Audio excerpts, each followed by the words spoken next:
Doctor DY. Patil प्रतिष्ठान संचलित master Dinanath विद्या मंदिरात शालेय विज्ञान मेळावा आयोजित करण्यात आला होता।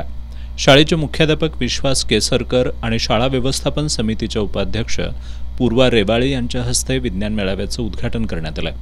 या मेळाव्यात विद्यार्थ्यांनी चांद्रयान, हवेच्या दाबावरील रॉकेट, ऑटो मिक्सर, ज्वलनासाठी होणारी ऑक्सिजनची मदत, मेंदू आणि हृदयाची माहिती, प्रकाश किरणांचं सरळ रेषेत जाणं, ज्वालामुखी, हवेत पिन तरंगणं, ब्रोकन पेन्सिल, अदृश्य नाणी, उष्णतारोधक फुगा, पाण्यावर तरंगणारी मेणबत्ती या संकल्पनांचं शास्त्रीय सादरीकरण केलं।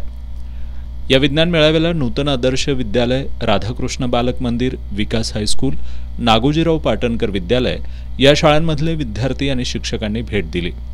यावेळी नूतन आदर्श विद्यालयाच्या सविता पाटील, दीपाली मोहिते, बबिता करंबळकर, अनुपमा कांबळे, विनायक पवार, राधाकृष्ण बालक मंदिरच्या मीना पाटील, विकास हायस्कूलचे कालिदास कोळी, वैभव प्रधान, सुषमा कबितके, वर्षा म्हैसाळे, मनीषा पाटील, अर्चना हावळ, शाळा व्यवस्थापन समितीच्या दिव्या गवळी, सुषमा सामंत, संगीता पाटील, चंद्रकला डवरे, गायत्री निगवेकर, वर्षा वागवेकर, रोहिणी गायकवाड, नरसिंगदास वैष्णव, अमर मठपती आदी उपस्थित होते।